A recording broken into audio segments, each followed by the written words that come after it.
Hey, everybody. Welcome back. I hope that you had a wonderful week. It's Friday, and well, I heard that it rained there, which is good. Rain is good. We have some snow on the ground here. It's actually really cold. So it's kind of nice, though. The sun is out. It's been very dingy. It's been a little depressing for a few days. So, we deal. But very happy that you're here. Welcome back. We're dealing with democracy, as you know, and we've been conceptualizing it and trying to define it in a way that kind of suggests a role for particular institutions. We've tried to conceptualize democracy so that we can then discuss the different parts of democracy and the different rules and organizations that follow whenever we talk about democracy. And it's been a very conceptual discussion, but today we're going to incorporate your input as much as possible. And the way that we'll do this is by first posing a question. What do we want in and out of democracy? That question is both procedural and substantive. That question is asking, what are the processes and rules that we should put in our democracy? And then what kinds of products or outcomes or goals do we want to achieve through those processes that we put in place? And this question then is useful because then we can begin to debate the relative importance of different sorts of institutions. And ultimately we'll do some polls and some runoffs, which itself is an institution, so that I can get a sense of where you are and what you kind of believe or have a tendency to think about when you think about democratic institutions and the most important ones. So let's get started. We are recording, as always, and I want to let you know that I've uploaded the lectures, but I just need to update the link that I include on CAT courses. So you can actually just find all of my lectures and videos on my channel on YouTube if you just search my name, but I also try to update the links so that you can just follow them through CAT courses. Good morning, everybody. Good to see you. I just checked the chat. So let's return to where we left off. And that was highlighting some of the substantive elements of democracy, or some of the subjective things that we think generally are desirable or that we want out of democracy. We want meaningful elections.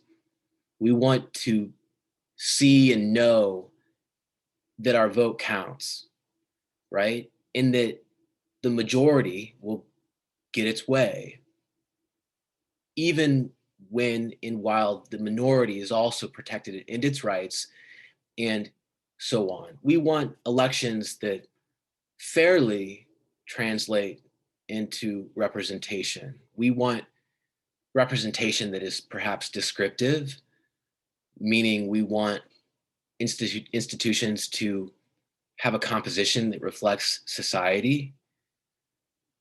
But we also don't want to disproportionately empower some groups over others. For example, while we do want to protect the minority, we also want to create limits to what we might think of or call minority rule. And I don't mean a social minority, I mean a political minority, the side that had less votes.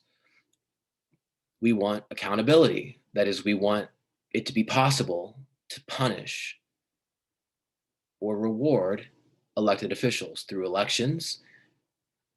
But we also want different institutions or brokers of power in the democratic system to hold each other accountable. And so we want there to be some checks and balances that exist and that are actively used and practiced, not just something that exists in law.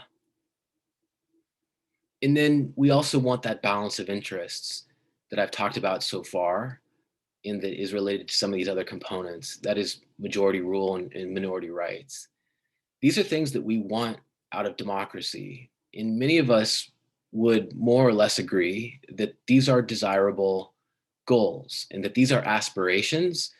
These are outcomes that the process itself does not guarantee, but that we would like to see come about and that we would think of as democratic outcomes were we to actually see them. Now, to the extent to which different countries actually approach this ideal, it varies widely. And many of us have already discussed some of our complaints about the extent to which elections are meaningful and result in fair representation and accountability here in the United States. And that's a common set of concerns. The extent to which our institutions are or are not democratic from these vantage points.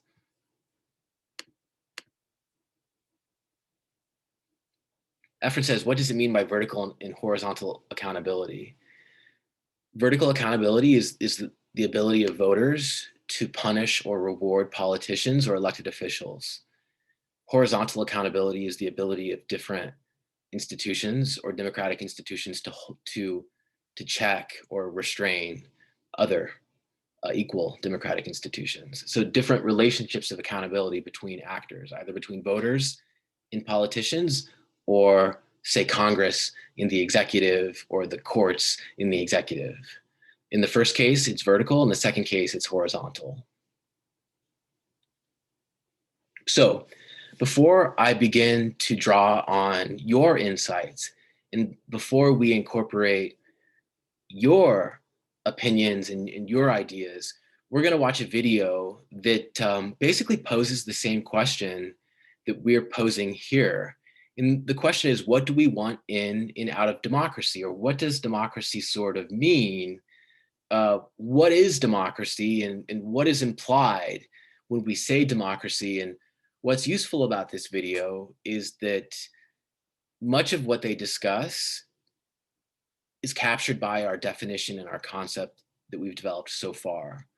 That emphasis on rights and liberties, relationships of accountability, etc. These are all in this video. And so we'll focus on this and we'll use this to set the stage for a subsequent discussion where we begin to identify and consider the different institutions that would support a democracy as we understand it and as we sort of conceptualize it and define it and as it's discussed and exemplified here. So we'll go ahead and watch this and we'll reconvene here in a moment, but do pay close attention because this captures our concept of democracy quite nicely. Democracy is a pretty simple thing, right? But it has its flaws. Only the majority gets heard. Corporate interests might have a little too much power. When you are trying to do the right thing and no one stops you, that's called democracy. Was it? What do you think? To the, Did you feel yeah, no. Was it? I think. What do you think? Vice News has been talking to people around the world about the big issues and asking how they think the news should cover them. On this episode, we look at how opinions about democracy change around the world. If you want to tell us what's important, you can do it with a Skype video message or with the hashtag Vice News. The first thing that comes to mind when I hear democracy is power to the people. Democracy is when politicians are following the expectations of the people who elected them. My interpretation of democracy is a political system that enables everyone to have a voice. You have the opportunity to engage in the political system in a meaningful way. People have the power. So people choose other people to go represent them in the institution. The democracy is best maintained when there are a set of balancing powers within the state. The Italian system doesn't work as well as the other European systems. I personally don't feel democracy works very well in Mexico. Sure, institution in Ukraine doesn't work properly, but at the same time, we are getting better. I cannot think of any country in the world that apply this concept 100%.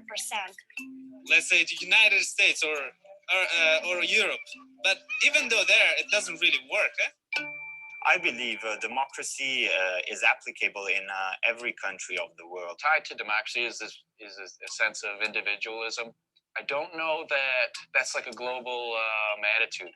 Unfortunately, it doesn't work all over the world. We see where it's kind of forced on, like Iraq. When you impose a system to the people that will live in it, you're not being democratic.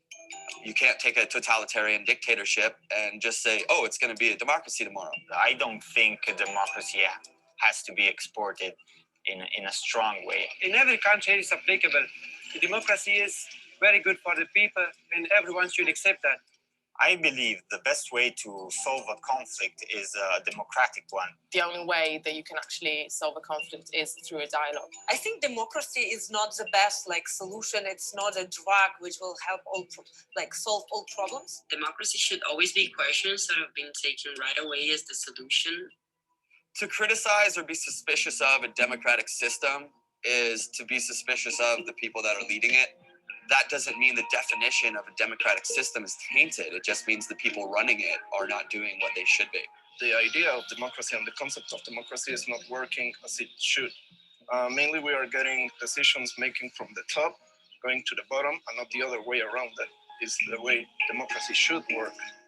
This is why this is very difficult to fish out the essence of democracy, because you always have to deal with the lies of the politics. People are increasingly losing faith in democratic institutions as they feel abandoned by their politicians. There's a lot of work that needs to be done, but I still do think of democracy as a good way for a country to flourish. I hope in 100 years people will have more freedom. 100 years from now, I think that countries will have less and less power. They will give it to international organizations. So I hope that in 100 years, democracy will be the main system for all countries in the world. I wish one day there is a real democracy around. So that's a neat video because you get a lot of different viewpoints, but they sort of all agree on a fundamental point, which is that there's going to be some form of collective self-rule, and that this should be some sort of institutional process that very, very effectively captures the preferences of the public, and that allows the public to control and hold the politicians accountable. Right? So this is an institutional context within which this collective self-rule is taking place. Institutions are inseparable from the concept of democracy, in the sense that democracy in practice can't work without that institutional context. And more so than authoritarian regimes, democratic regimes rely on that regularity and that order imposed by those institutions. And that's actually one of the paradoxes of it. In that sense, institutions, which by definition are establishments of authority, are more characteristic of democracy than they are of authoritarian regimes. And so at this stage, we should be asking ourselves, what institutions would be required to set up the system envisioned by these respondents? What are the key institutions that follow from this discussion of collective self-rule, enabling the public to control politicians, exert rights, and hold accountable institutions and organizations of government? What are those institutions that would be required to set up such a system? And this is the key question for us as we embark in a course like this, where we examine those institutions and their origins and their functions. And before we continue, does anyone want to comment and tell us what institutions would be required to set up the kind of system of collective self-rule and accountability envisioned by these respondents?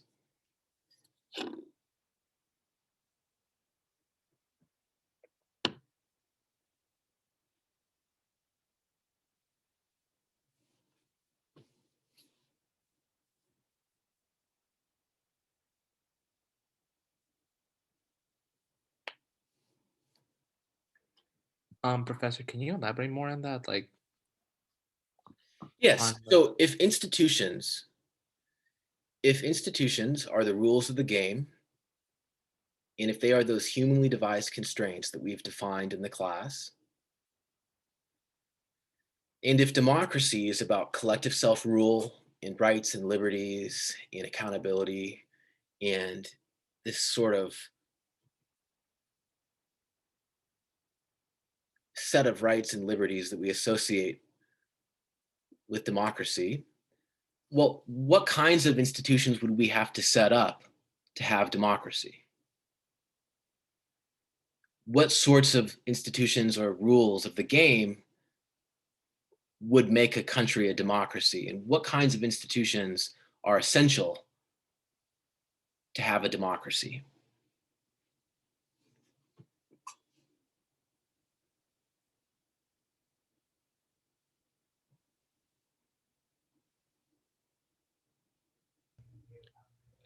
Would it be like a blend of formal and informal institutions? So like more formal ones would be um I don't know, like the bodies of government, you know, like the House of Representatives and Senate, like that type of thing, and more like informal ones, just about like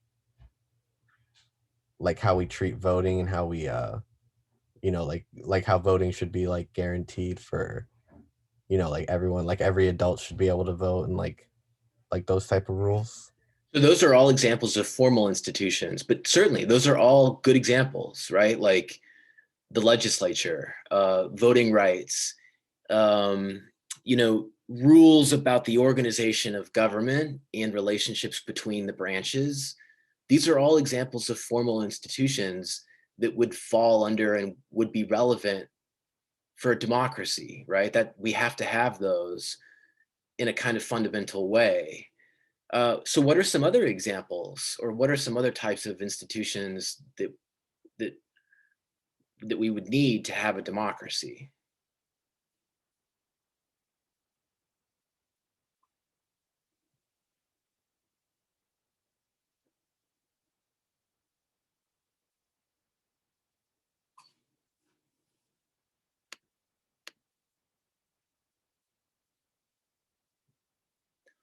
Like it says, checks and balances, like Hope brought up.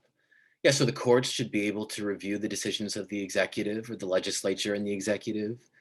The executive should probably be able to veto the legislature. At a bare minimum, in a parliamentary system, the legislative majority should be able to vote a no confidence to remove or try to displace the prime minister. There needs to be in place a set of check and balance relationships, right, between the powers of the system.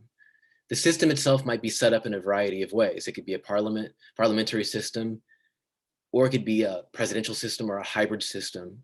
But within that, there needs to be some sort of apportioning of power, right, between those key authoritative democratic institutions.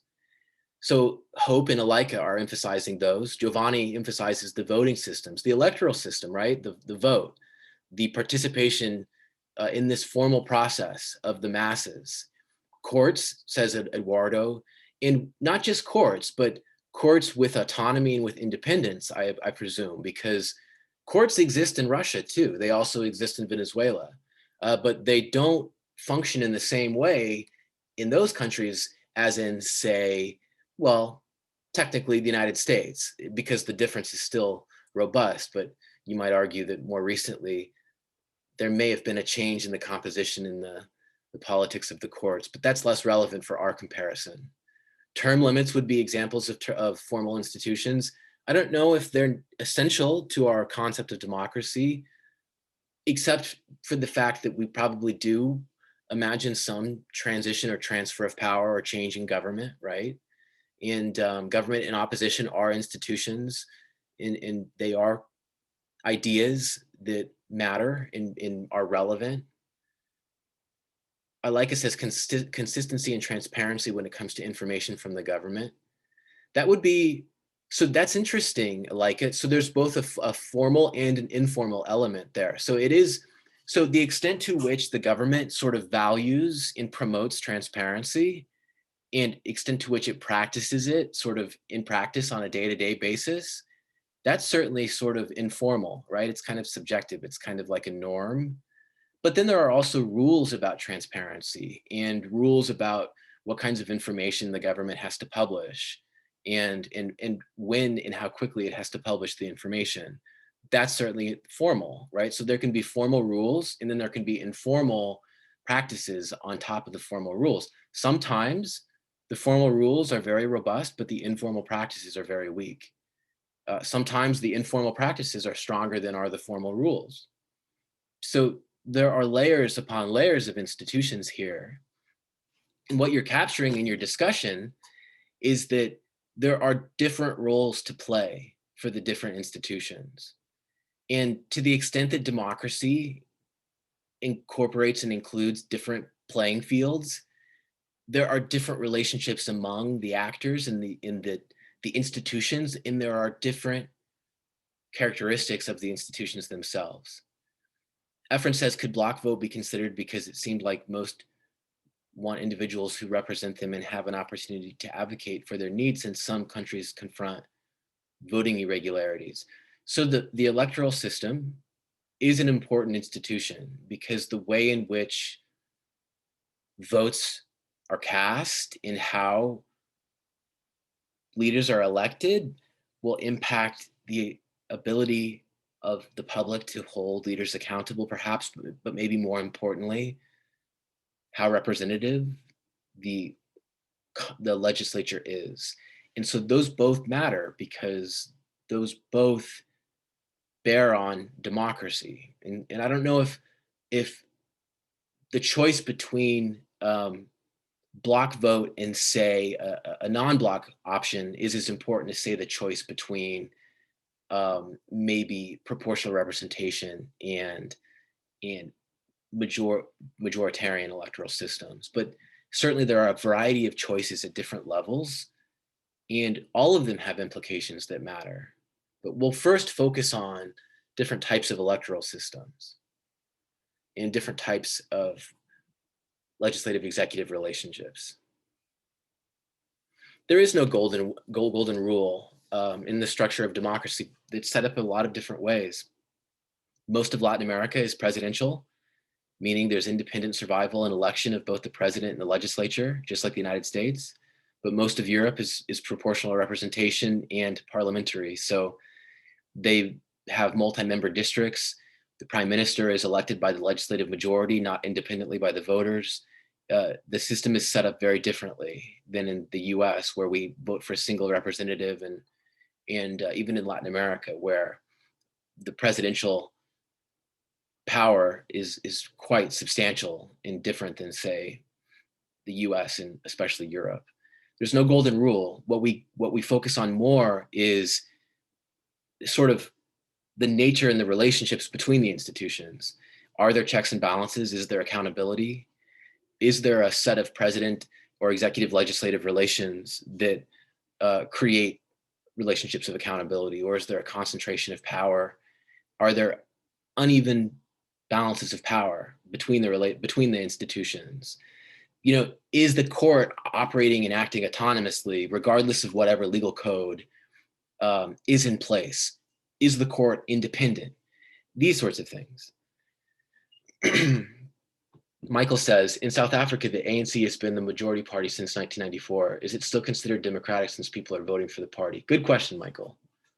So, some measures of democracy say that you need to have a change in government or a change in power, change in party every so often, or every 2 elections or whatever, or something, to be a true democracy. The alternation in power is assumed to be valuable because some don't believe that a democracy exists where there doesn't appear to be more competition.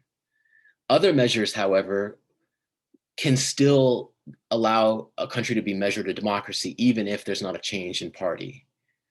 Whether you think it's a democracy or not might depend on whether you believe the system is truly competitive or not. The challenge is figuring out why exactly there's only one party who's winning elections. Is it because no other party is as competitive as that party, and they're all competing on an equal playing field? It's just that one party is better? Or is it because that one party is creating an unlevel playing field and no one can get them out of office? It's hard to know sometimes. So that's what makes it difficult to figure out if South Africa fits neatly with what we might think of as democracy. Japan, too, is also a case, as is Botswana. But if you allow that a democracy might be sufficiently competitive and still representative, even if there's no change in party, South Africa and Botswana, in Japan, and to some degree Mexico during the 20th century, might look more democratic. Samantha says, is there a way to formally have the Constitution change with every generation? Because I see there is a trend of rewriting the Constitution after a long period of protests. Well, so the constitutional amendment process is a very formal process. I don't know if we could formalize the automatic change of it. I suppose you could, right? You could create a rule that says it is going to automatically be changed. I don't know if there's anything that would specifically preclude that from happening. And I think technically we could do anything democratically, but there would probably be a very high bar for realizing that. And in the United States, we know that constitutional change has been difficult to come by. Oscar says, is the power or the rights given to the federal and state government an example of accountability? Well, no, because in a federal state, there is a dispersion of power across levels, but the state government doesn't have any capacity to hold the federal government accountable. So you might be able to sue the federal government if you're the state of Nebraska, which I am, which I'm a citizen of, or not a citizen of, that's where I'm from. But you don't have any power over the federal government necessarily. It's a relationship of subordination in the sense that each level of government falls under the preceding level of government. But those dispersions of power across state, local, and federal levels are indicative of an institution, which is the federal organization of power, the regional organization of power along federal lines, which is stands in opposition to a unitary state, which is compatible with democracy, but a different institutional form and something very radically different altogether. So what we're kind of fussing over and reckoning with here is the sorts of institutions and processes that we need in place to have a democracy, and what democracy looks like as a set of institutions. And so what we're going to do, first and foremost, is discuss this in groups. And I want you to address the following question. Actually, you know what? The more I think about this, I think we've safely done this already. And so I'm going to make an executive decision, which is, of course, possible because of the institutional framework in this class. And I'm going to move us ahead. And we're going to identify some of those institutions. And then we're going to engage more and have a broader discussion through a series of polls that are designed to get your opinion of what institutions are most important of all, and which ones are most indicative of democracy. So in the first place, we need a legislature. Can you imagine democracy without the legislature? As we'll see as we go along in the class, the birth of democracy in our modern era in Britain had everything to do with the formation of a viable parliament that was created to share power, in essence, with the king, the monarchy. And the parliament's powers were more limited than they are today, but it did have the power of the purse to tax and spend, and all spending by the king in budgets, et cetera, had to be approved by the parliament. And so that radically changed politics in Britain. And more generally, the legislature, in all of its truly democratic expressions, does exist as an institution that helps to hold the executive accountable and restrict arbitrary expressions of power by the executive. Now, you may have noticed that on the syllabus, I didn't actually include a week or a unit on the executive itself. Why is that? It's because the executive is not necessarily a democratic institution. It's not a collegial or a consensual body. It's sort of by definition a winner-take-all body. And when we talk about democracy, what we really mean is the extent to which the executive is hamstrung or restricted in its actions by a freely elected legislature that represents constituents and citizens of the country or the society or the state. So a freely elected legislature in Britain largely represented the interests of landowners and the noble or sort of bourgeois class, but it in its age was a democratic institution in the sense that it represented the interests of those constituents in its sort of relationship of accountability with the king, the nobility. Now, of course, we know that the extension of the vote to all in society is an important example of a civil right or a political liberty that is also itself an institution. And so in some ways, the legislature needs to also be understood in combination with those rights and liberties that are eventually extended to voters or citizens of the state for democracy to be fuller and more robust. But a legislature must be in place, undoubtedly, right? And that legislature must be able to check that executive in some meaningful way. And in this sense, there should be some relationship of accountability, or there must be some kind of power sharing in some sense, right? The legislature is often going to be involved in introducing or sanctioning or ratifying official changes of policy, be they changes introduced by the executive or the legislature. But in addition to the executive and legislature, there's going to be a set of courts in a system, a legal system and legal code and judicial system that is independent and sovereign, right? That has the capacity to exercise control or check the decisions of the executive or the legislature, and to do so in a way that is independent and free from intrusions, political or otherwise, by any of the other branches of government. Accountability is absolutely enmeshed in these types of relationships. They are relationships of accountability. We must have an electoral system. Why is it that the institutions are holding each other accountable? Could it be that they have incentives that follow from the way they are elected, in that they are making every effort to maintain the support of their voters so that they can survive the next election? The electoral system becomes important because it connects voters to institutions in those formative, authoritative democratic institutions that are locked in these relationships of accountability. Without an electoral system, the rest of this falls apart, and there's no reason to have these check and balance relationships outside of the pure authority or power of the institutions themselves in their relationships with each other. So there needs to be some obvious set of channels for the participation in the voting of the citizens, right?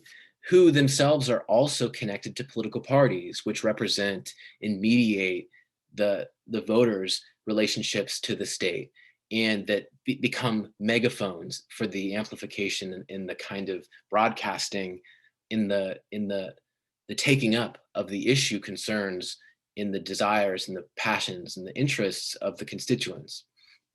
The parties become important both inside and outside of government because they themselves are parts of the machinery of democratic politics.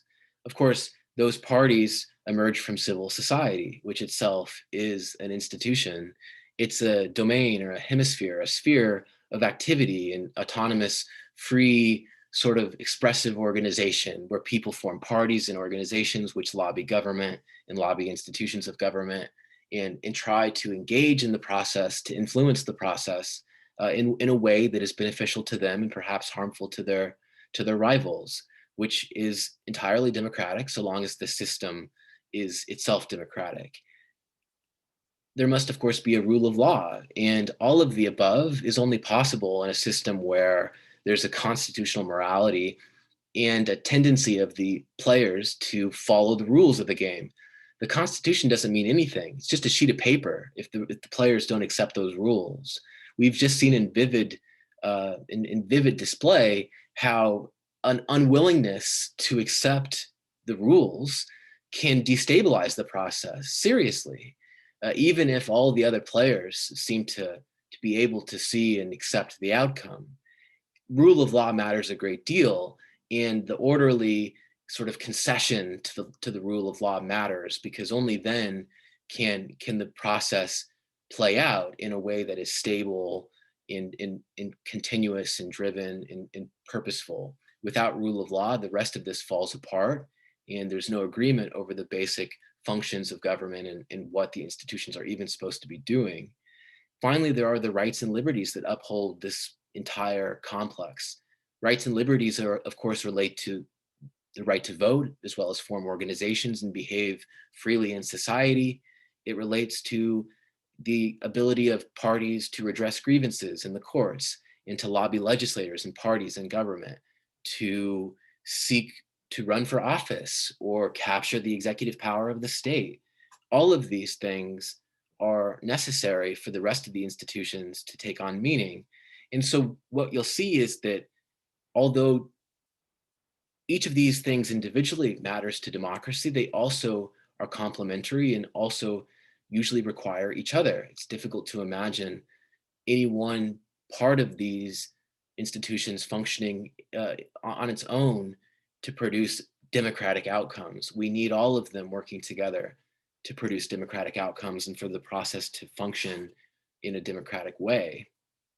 Now, still, when you look at this, there may be differences among us about what institutions are most important and what institutions are most essential to the democratic quest of collective self-rule in a stable, orderly, accountable way.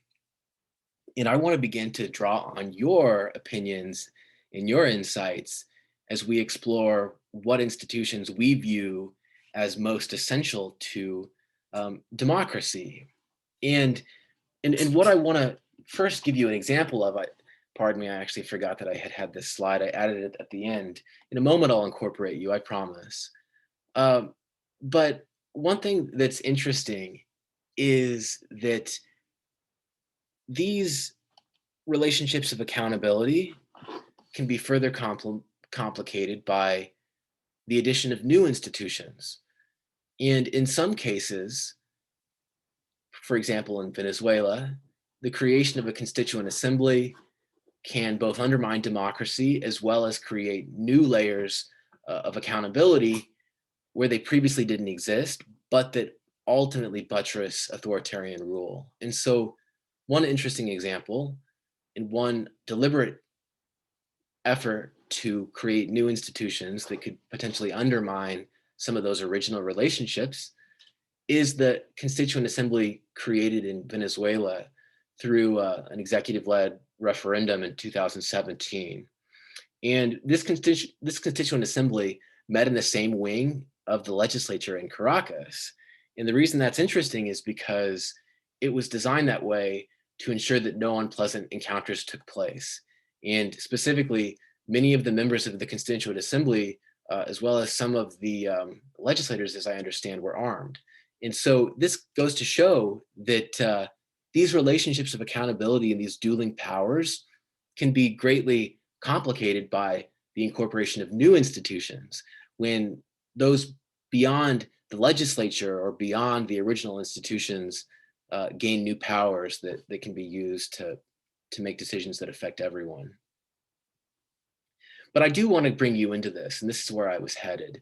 And drawing on that example, but also thinking more generally about institutions and democracy, and thinking about the relative importance of different types of institutions, I'm going to launch a poll, and I want to get your input and your idea. What are the most or the four most important institutions for democracy? I just want you to choose four. And I've given you here a list of the 8 that we're narrowing our study down to in this class. So let me launch the poll, and I'm very interested to get your input. Choose only 4, okay?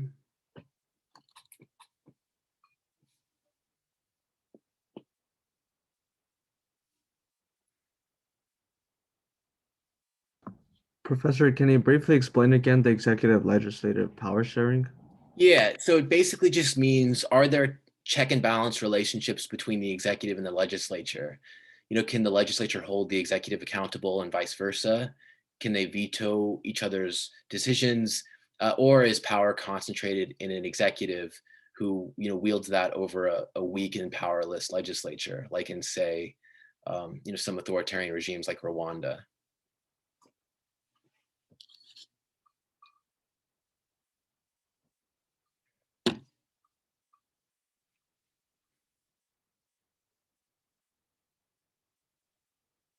Very interesting results so far.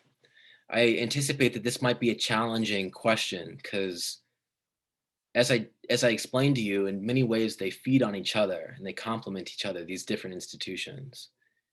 And so it's hard to know where one stops and where one starts. But I personally, I think I know what my opinion is. But I'm curious what your input is. And so far, most of you have voted, 40 of 47. And the results are close. Professor, I have a question. What's up, Jeffrey? So, you know how after Marbury versus Madison, basically, the Supreme Court gave itself the power to basically gave themselves the judicial review power. Mm-hmm. And it's not in the Constitution, but it's a power they gave themselves. Yeah. So what Where about does this lie for the Supreme Court? Because it's a power that they gave themselves, right? Right. But it's not a power that the framers wrote down on paper. Mm-hmm. No, this is an excellent and provocative example and exposition, because what we'll read about and learn about in this class is that in democracies everywhere, there has been this move towards judicial review, and courts have expanded their power by essentially codifying through practice that institution, or that practice of judicial review. And in the US too, in that example, after Marbury versus Madison, there was that expansion of judicial power. So how does that fit with democracy? And does that impact democracy negatively when the court, for instance, can use its practice to expand its purview? I think that that's an excellent question. I don't know the answer. I think that there are some clear perils involved in sort of unlimited judicial review expansion and unlimited judicial power. It's an unelected body, and I think we originally understood the court's role as being to establish accountability and hold accountable the executive or other powers by reviewing cases that are brought before them, but by not necessarily extending its power by venturing into new areas. When the court begins to make that decision and sort of expand its purview, I think it begins to pose issues for democracy. And so we'll talk about what judicial power should mean and what the limits of judicial power might be. And I think the US case, there's a good debate to be had about whether the expansion of that power, the court's power, is good or bad for democracy, and whether it's democratic or not. And so virtually all of you have voted, and very interesting results. I'm going to end the poll and share the results, and we can review them together. You'll see that 89% of you said rights and liberties matter greatly. The second most important category was freely elected legislature representing citizens and constituencies at 70%. The third highest category was executive legislative power sharing, or checks and balances between the executive and the legislature. That's 64%. 45% was the third highest category. That was civil society. And then fourth, rule of law at 41%. And then the rest.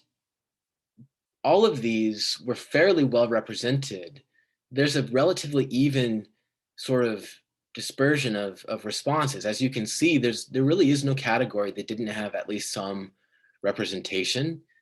And so what that tells me is that you recognize that democracy is multidimensional. And even if we might be able to argue that some institutions are more democratic than others, or more important or more vital, you also see that they all work together in some important way. And so this is neat. This is very neat. So let me actually, what I plan to do is I'm going to write down the top four in order of the most popular.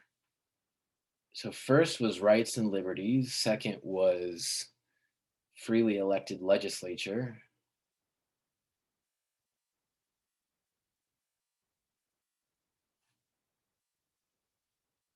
The third is executive, legislative, power sharing. And the fourth one is civil society. Okay, so what I'm going to do now is I'm actually going to create a new poll very, very quickly.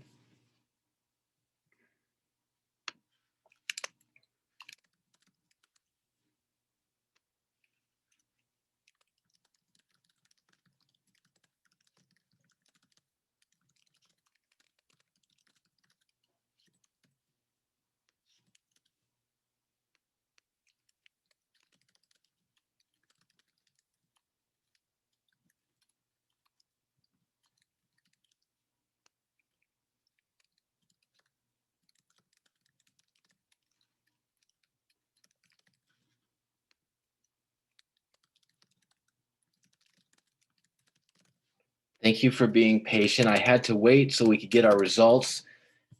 I didn't know what they would be before we had the poll. Okay.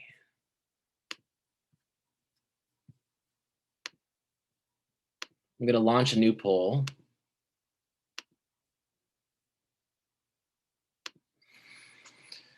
We're going to have a runoff. As you can see, we've got 4 institutions of democracy, and I want you to choose the 2 that you see as most important for democracy. Again, this is sort of a challenging question because it's kind of difficult to make the choice when we know that all of them work together, but ultimately I think that we can narrow it down if you think hard. Interesting result. This is why runoffs are always fun.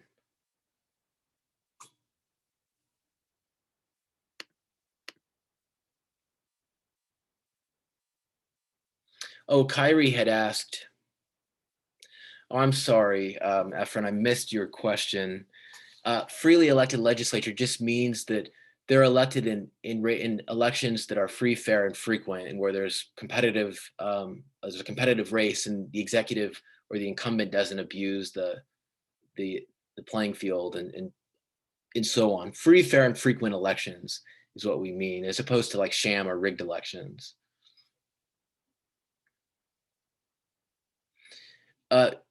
Judicial review does come along with precedent. It's just that even within that, it can be expanded. We can think of it as judicial review creep. So virtually all of you have voted, and the results are in. Although I think that 2 more of you should vote because I think it could change the results. It's not yet possible for me to call it.